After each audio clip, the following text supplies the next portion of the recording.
Hello friends, જય શ્રી ગણેશ. બધાને સ્વાગત છે તમારા બધાનું મારી ચેનલ ગુજરાતી કિચનમાં. તો આજે આપણે બનાવશું એકદમ ક્રીમી, સ્મૂથ, બિલકુલ ઢીલું ના પડે તેવું બજાર જેવું શ્રીખંડ. આજે આપણે વિડીયોમાં બજારવાળાના રાસ સાથે શ્રીખંડ બનાવશું. એક વખત તમે આ રાસ જો જાણી લીધો ને તો તમારું શ્રીખંડ પણ એકદમ બજાર જેવું જ બનશે અને તમે એને ગમે એટલો લાંબો સમય સુધી પણ રાખશો ને તો પણ એ જરા પણ ઢીલું નહીં પડે અને બજારમાં મળતા મોંઘા શ્રીખંડ તમે ઘરે ખૂબ જ સસ્તામાં બનાવી શકો છો. તો ચાલો બનાવવાનું શરૂ કરીએ. તો અહીંયા મેં શ્રીખંડ બનાવવા માટે 1 લીટર ફૂલ ફેટ દૂધ લીધું છે. શ્રીખંડ બનાવવા માટે આપણે હંમેશા દૂધ ફૂલ ફેટ જ લેવાનું છે. તો દૂધ અત્યારે આપણે અહીંયા ગરમ નથી કરેલું, ઠંડુ જ દૂધ છે. તો હવે આપણે આ દૂધમાંથી થોડું દૂધ વાટકીમાં કાઢી લઈએ અને પછી આપણે આ દૂધને ગરમ થવા માટે મૂકશું. તો અહીંયા હું 1 લીટર દૂધમાંથી શ્રીખંડ બનાવું છું. તમે તમારી રીતે વધારે કે ઓછા દૂધનો ઉપયોગ કરી શકો છો. તો અહીંયા મેં જો થોડું દૂધ પહેલાં એક્સ્ટ્રા બહાર કાઢી લીધું છે અને હવે આપણે આ તપેલાને ગેસ પર ગેસની ફ્લેમ ચાલુ કરી અને ગરમ થવા માટે રાખી દઈએ. અને આપણું આ દૂધ ગરમ થાય છે ત્યાં સુધીમાં આપણે જે દૂધ બહાર કાઢ્યું છે તેમાં જે એક પ્રોસેસ કરવાની છે, 2 વસ્તુ આપણે ઉમેરવાની છે, એ આપણે ઉમેરી દઈએ. તો અહીંયા દૂધમાં આપણે હવે મિલ્ક પાવડર યુઝ કરશું. અત્યારે આપણે દહીં જમાવવાનું છે. તો દહીં આપણું એકદમ ઘાટું જામે અને એમાંથી ઓછું પાણી થાય એ માટે આપણે અહીંયા આ મિલ્ક પાવડર યુઝ કરશું, એકદમ આપણે દૂધને ઘાટું બનાવવા માટે. તો અહીંયા હું 2 ચમચી જેટલો મિલ્ક પાવડર એડ કરું છું. અને આ એક સિક્રેટ વસ્તુ છે કે અહીંયા મેં કોર્નફ્લાવર લીધો છે. કોર્નફ્લાવર એડ કરવાથી દહીં એકદમ આપણું ઘાટું બનશે. તો અહીંયા કોર્નફ્લાવર હું 2 ચમચી જેટલો દૂધમાં એડ કરું છું. તમે અહીંયા કોર્નફ્લાવરની બદલે મેંદો પણ યુઝ કરી શકો છો. તો જો આવી રીતે આપણે અહીંયા 2 ચમચી જેટલો મેં કોર્નફ્લાવર લઈ લીધો છે અને આપણે મિલ્ક પાવડરને અને કોર્નફ્લાવરને સરસ એવો દૂધ હારે મિક્સ કરી દેવાનો છે.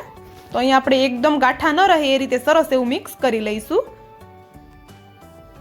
અને તમને થતું હશે કે લોટ યુઝ કરશું તો શ્રીખંડમાં લોટની વાસ આવશે, પણ બિલકુલ નહીં આવે. કોઈને ખબર પણ નહીં પડે કે આપણે આમાં લોટનો યુઝ કર્યો છે. અને બજારવાળા પણ આ જ ટ્રીકથી શ્રીખંડ બનાવે છે.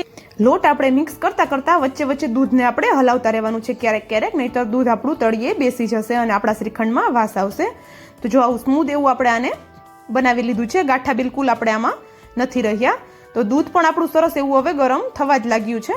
તો આપણે એને થોડું હલાવી લઈએ અને પછી જે આપણે મિલ્ક પાવડરવાળું દૂધ બનાવ્યું છે તે આપણે આ દૂધમાં એડ કરવાનું છે.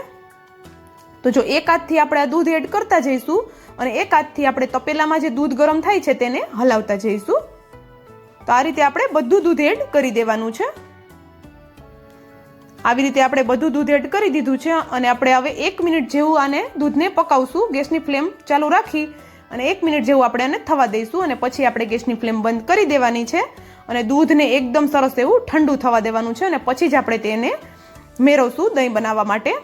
તો જો સરસ એવું હવે દૂધ ઉકળી ગયું છે. તો આપણે હવે આને ઠંડુ થવા માટે રાખી દેવાનું છે.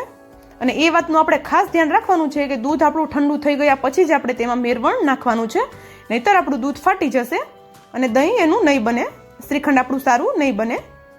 તો જો આવી રીતે એકદમ સરસ એવું આપણે મિલ્ક પાવડર એડ કર્યા પછી સરસ એવું સતત એવું એને હલાવતા રહેવાનું છે જ્યાં સુધી આપણી ગેસની ફ્લેમ ચાલુ છે ત્યાં સુધી. તો જો સરસ એવું દૂધ આપણું ઘાટું થઈ ગયું છે. તો જો હવે આપણે દૂધને એકદમ સરસ એવું ઠંડુ કરી લીધું હતું અને જો ઉપર પણ સરસ એવી મલાઈ થઈ ગઈ હતી અને દૂધ જો કેટલું ઘાટું છે હું તમને હમણાં બતાવું. અને દૂધ જો આવી રીતે આપણે આંગળી અડાડવાની, જો એકદમ આપને હૂંફાળું લાગે છે, વધારે ગરમ નથી એટલું આપણે દૂધને, ગરમ હશે તો ચાલશે, વધારે આપણે એને ગરમમાં મેરવણ યુઝ નથી કરવાનું. તો અહીંયા હું મેરવણ માટે દહીં લઉં છું. શ્રીખંડ બનાવતી વખતે મેરવણ માટે હંમેશા આપણે દહીં જ લેવાનું છે અને દહીંમાં આપણે પાણી બિલકુલ ન હોવું જોઈએ અને દહીં આપણું એકદમ મોડું હોવું જોઈએ. આપણે વાત ખાસ ધ્યાન રાખવાની છે, નહીંતર આપણે શ્રીખંડ માટેનું જે દહીં બનાવશું તે ખાટું થશે. તો આપણે અહીંયા દહીંને સરસ એવું આપણા દૂધ હારે મિક્સ કરી લઈએ અને આને ઢાંકણ ઢાંકી અને આપણે આને સરસ એવું જામી જાય ત્યાં સુધી રહેવા દેવાનું છે. 1 રાત પણ તમે આને રહેવા દઈ શકો છો અથવા તો 3 થી 4 કલાકમાં પણ આ સરસ એવું જામી જશે. તો જો સરસ એવું આપણે એને ઢાંકી અને રાખી દઈએ અને આપણે હવે બીજે દિવસે સવારે આ દહીંને જોઈએ છીએ તો જો એકદમ સરસ એવું દહીં આપણું જામી ગયું છે. તો જો આવું જરા પણ પાણી દહીંમાં નથી થયું, એકદમ પરફેક્ટ એવું આપણું દહીં જામી ગયું છે. જો જરા પણ પાણી નથી દહીંમાં, એકદમ સરસ એવું જામ્યું છે. તો આ દહીંને હવે આપણે પાણી એમાંથી નિતારવાનું છે. એકદમ સરસ એવું એનો આપણે મસ્કો બનાવવાનો છે. તો એના માટે એક વાસણ આવી રીતે લઈ લીધું છે અને તેની ઉપર આપણે આવું સ્ટેનર રાખી દીધું છે. અને તેની ઉપર એક આછું કપડું આપણે ગમે એ રાખી દેવાનું છે અને તેમાં જે આપણે દહીં બનાવ્યું છે તે બધું આપણે આમાં એડ કરી દેવાનું છે અને તમને થતું હશે બસ આમાંથી પાણી નિતારી લેવાનું છે અને આપણે ખાંડ મિક્સ કરી દેવાની છે આપણા મસ્કામાં એટલે આપણું શ્રીખંડ બનીને રેડી થઈ ગયું છે, પણ નહીં, આપણે હજી એક સિક્રેટ વસ્તુ આમાં યુઝ કરવાના છીએ. આપણે જે ખાંડ ઉમેરશું ત્યારે એક સિક્રેટ વસ્તુ ઉમેરશું જેથી કરીને ખાંડનું પાણી નહીં બને અને શ્રીખંડ આપણું એકદમ કડક રહેશે. તમે આને 15 દિવસ સુધી પણ રાખશો તો પણ આપણું શ્રીખંડ જરા પણ ઢીલું નહીં પડે.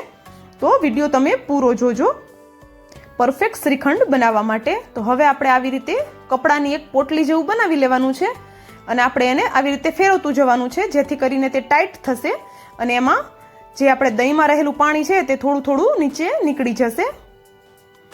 તો જો આવી રીતે આપણે વધારે પ્રેસ નથી કરવાનું, નહીતર આપણે અંદર કપડું આછું લીધું છે તો અંદર રહેલું દહીં પણ બહાર નીકળી જશે. તો એકદમ હળવા હાથે આ રીતે જેટલું પાણી નીકળે છે એટલું આપણે કાઢી લેવાનું છે. તો જો આ રીતે આપણે એને ફેરવતું જવાનું છે, કપડાને આટી વારતું જવાનું છે અને આપણે આને હવે થોડું પાણી નીકળી જાય પછી આપણે આને એ જ વાસણમાં પાછું રાખી દઈશું અને ઉપર વજન મૂકી દેવાનું છે આપણે. તો જો આ પોટલીને મેં એ જ સ્ટેનરમાં રાખી દીધી છે અને તેની અંદર હું એક પ્લેટ રાખું છું જેથી કરીને આખા દહીં પર સરસ એવો વજન આવે અને સરખું આખા દહીંનું પાણી નીતરે. તો જો આવી રીતે કપડાને આપણે આટી વારી અને રાખી દેવાનું છે એની ઉપર વજન રાખીને અને આપણે આને ફ્રીઝમાં રાખવાનું છે. એ વાતની આપણે ખાસ ધ્યાન રાખવાની છે, નહીંતર આ દહીં ખાટું થઈ જાય છે તો શ્રીખંડ આપણું ખાટું બનશે. તો એની ઉપર આપણે વજન રાખી દીધું છે અને આપણે આને ફ્રીઝમાં રાખી દઈશું. તો 5 થી 6 કલાકમાંનું પાણી સરસ એવું નીતરી જાય છે અથવા તો તમે એને આખી રાત માટે પણ રાખી શકો છો.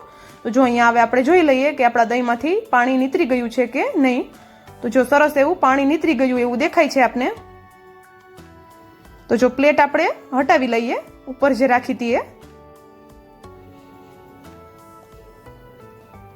તો જો આપણો મસ્કો બનીને એકદમ રેડી થઈ ગયો છે શ્રીખંડ માટેનો. અને 1 લીટર દૂધમાંથી કેટલો મસ્કો બન્યો છે હું તમને હમણાં બતાવું. તો જો એકદમ સરસ એવો આપણો મસ્કો બનીને રેડી છે.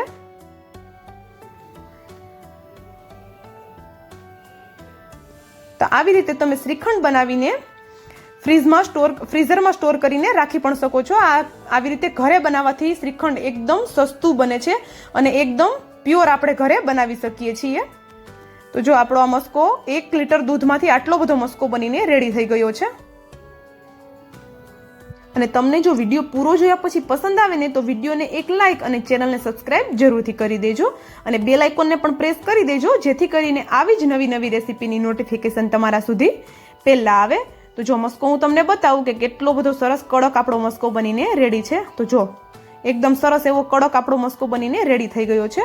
તો આપણે આમાં કેટલી ખાંડ ઉમેરવાની છે એના માટે હું તમને જો મસ્કો એક વાસણમાં લઈને બતાવું છું એટલે તમને પાક્કો અંદાજ આવી જાય કે આપણે શ્રીખંડમાં કેટલી ખાંડ ઉમેરવાની છે. તો જો અહીંયા આપણે વાટકો ભરીને જોયો છે મસ્કાનો, તો 1 વાટકો આપણે દબાવીને ભર્યો છે અને થોડો હજી આપણે કપડામાં મસ્કો છે એટલે આપણે અહીંયા 1/2 કપ જેટલો મસ્કો છે આપણી પાસે. તો એમાં આપણે કેટલી ખાંડ ઉમેરવાની છે હું તમને આગળ વિડીયોમાં જણાવું. તો આપણે હવે શ્રીખંડને એકદમ સ્મૂથ બનાવવા માટે આવી રીતે ઘરનો જે લોટ ચારવા માટેનો ચારણો હોય છે, આપણે જાડો ચારણો જે ભાખરીનો લોટ આપણે ચારતા હોય છે એ લીધો છે મેં અહીંયા. તમે ગમે તે આવી રીતે તમારી પાસે જે ચાળવા માટેનું હોય તે તમે લઈ શકો છો અને તેમાં આપણે ખાંડ લેવાની છે. તો જો 1/2 કપ આપણે મસ્કાની સામે મેં અહીંયા 1/4 કપથી થોડી વધારે ખાંડ લીધી છે. તમારે જો વધારે ગળ્યું શ્રીખંડ જોઈતું હોય તો તમે 1 કપ પણ ખાંડ લઈ શકો છો અને આ ખાંડ દળેલી છે. અને આપણા શ્રીખંડમાં પાણી ન થાય ખાંડનું એના માટે આપણે અહીંયા ફરી પાછો કોર્નફ્લાવર એડ કરવાનો છે. તો આવી રીતે થોડો થોડો મસ્કો આપણે આવી રીતે ચમચીની મદદથી તેને સ્મૂથ કરશું એની જ હારે થોડી થોડી ખાંડ એડ કરતું જવાનું છે અને 1 ચમચી આપણે અહીંયા કોર્નફ્લાવર એડ કરતું જવાનું છે. કોર્નફ્લાવર એડ કરવાથી આપણે જે આમાં સુગર પાવડર એડ કર્યો છે તેનું પાણી નહીં થાય અને આપણું શ્રીખંડ ઢીલું નહીં પડે. તો બજારવાળા પણ આ જ રીતે શ્રીખંડ બનાવતા હોય છે. તો આ રીતથી તમે એકવાર શ્રીખંડ ટ્રાય કરીને જોવો, એકદમ પરફેક્ટ એવું બજાર જેવું શ્રીખંડ બનીને રેડી થશે અને જરા પણ તે ઢીલું નહીં પડે. તો બધા આપણા મસ્કાને આપણે આવી રીતે ચારણાની મદદથી સ્મૂથ કરી લેવાનું છે. આ પ્રોસેસ કરશું એટલે આપણું શ્રીખંડ એકદમ બજાર જેવું ક્રીમી અને સ્મૂથ બનશે. એક્સ્ટ્રા આપણે આમાં કોઈ ક્રીમ યુઝ કરવાની જરૂર પણ નહીં પડે. અને હું તમને ફરી પાછું કહી દઉં છું કે લોટ યુઝ કર્યો છે તો તમે જરા પણ બીક નહીં રાખતા કે આપણને આમાં લોટની વાસ આવશે. બિલકુલ વાસ નહીં આવે અને બિલકુલ ખબર પણ નહીં પડે કે આપણે આમાં કોર્નફ્લાવર યુઝ કર્યો છે અથવા તો મેંદો યુઝ કર્યો છે. તો એવી જ રીતે હવે બીજો મસ્કો જે વાટકામાં હતો તે પણ મેં લઈ લીધો છે અને તેમાં પણ હું ખાંડ એડ કરું છું અને 1 ચમચી જેટલો કોર્નફ્લાવર યુઝ કરું છું. કોર્નફ્લાવર યુઝ કરશું એટલે જે ખાંડનું પાણી બનશે એ કોર્નફ્લાવર આપણો શોષી લેશે, એટલા માટે આપણું શ્રીખંડ ઢીલું નહીં પડે. તો અહીંયા જો એવી જ રીતે બીજું આપણે જે મસ્કો છે તેને પણ આ પ્રોસેસ આપણે કરી લેવાની છે. થોડી વાર લાગશે આ પ્રોસેસ કરતાં, પણ રિઝલ્ટ એનું એટલું બધું મસ્ત આવશે કે ઘરના બધા ખાઈને ખુશ થઈ જશે કે આપણે આ શ્રીખંડ ઘરે બનાવ્યું છે, એકદમ ચોખ્ખું અને શુદ્ધ બન્યું છે અને ખૂબ જ સસ્તામાં બન્યું છે. અને ઘરે બનાવશું એટલે આપને જે ફ્લેવર ગમતી હશે એ ફ્લેવરમાં આપણે એને બનાવી શકશું. તો જો સરસ એવું આપણું શ્રીખંડ હવે બધું સ્મૂથ થઈ ગયું છે. જો હું તમને બતાવું કે કેટલું ક્રીમી આપણું શ્રીખંડ બન્યું છે. તો જો એકદમ ક્રીમી છે ને, બજાર જેવું જ ક્રીમી શ્રીખંડ આપણું બનીને રેડી થયું છે. અને હજી મેં આ શ્રીખંડને સેટ પણ નથી કર્યું, ફ્રીઝરમાં નથી રાખ્યું, તો પણ તે જો એકદમ કડક છે. સુગર પાવડર આપણે ઉમેર્યો છે, શ્રીખંડને સરસ એવું મિક્સ કર્યું છે, છતાં આપણું શ્રીખંડ એવું ને એવું કડક છે, જરા પણ ઢીલું નથી પડ્યું. જો હું સ્પેચ્યુલામાં શ્રીખંડ લઈ અને આવી રીતે ઉલટું કરું છું તો પણ તે જરા પણ હલતું પણ નથી. તો હવે આપણે આમાં થોડું એસેન્સ એડ કરીએ. તો હું અહીંયા થોડું વેનીલા એસેન્સ એડ કરું છું. તમને જે ફ્લેવર પસંદ હોય એ તમારે એડ કરી દેવાની છે. થોડી આવી રીતે સિઝનમાં અત્યારે દ્રાક્ષ મળે છે તો થોડા હું દ્રાક્ષના ટુકડા પણ એડ કરું છું. તમે અહીંયા કોઈ પણ બીજું ફ્રૂટ પણ એડ કરી શકો છો અથવા તો સ્કીપ પણ કરી શકો છો. અને અહીંયા હું થોડા કાજુના ટુકડા એડ કરું છું. આપણે ઘરે બનાવીએ છીએ એટલે આપણે જે પસંદ હોય વસ્તુ એ બધી આપણે આમાં યુઝ કરી શકીએ છીએ. અને થોડા આ રીતે ઝીણા કટ કરેલા બદામના ટુકડા એડ કરું છું. અને થોડી અહીંયા સુકાયેલી ગુલાબની પાંદડીઓ મારી પાસે રાખેલી છે તે પણ હું એડ કરી દઉં છું. તો અહીંયા મિક્સ ફ્લેવરનું આપણું શ્રીખંડ બનીને રેડી થઈ ગયું છે. તો ગરમીની શરૂઆત થઈ ગઈ છે તો તમે પણ આ શ્રીખંડની રેસીપી જરૂરથી ટ્રાય કરજો અને મને કોમેન્ટ કરીને જરૂરથી જણાવજો કે તમારું શ્રીખંડ કેવું બન્યું. તો જો સરસ એવું મિક્સ કરી લીધું છે અને માત્ર 1 જ લીટર દૂધમાંથી આપણું આટલું બધું શ્રીખંડ બનીને રેડી થઈ ગયું છે. તો બજારમાં મળતા મોંઘા શ્રીખંડ આપણે એકદમ સસ્તામાં ઘરે બનાવી શકીએ છીએ અને એકદમ શુદ્ધ રીતે બનાવી શકીએ છીએ. ગરમીની શરૂઆત તો થઈ જ ગઈ છે તો તમે પણ આ શ્રીખંડની રેસીપી ઘરે જરૂરથી ટ્રાય કરો અને તમે અને તમારા ફેમિલી શુદ્ધ અને સસ્તું શ્રીખંડ એન્જોય કરી શકો છો.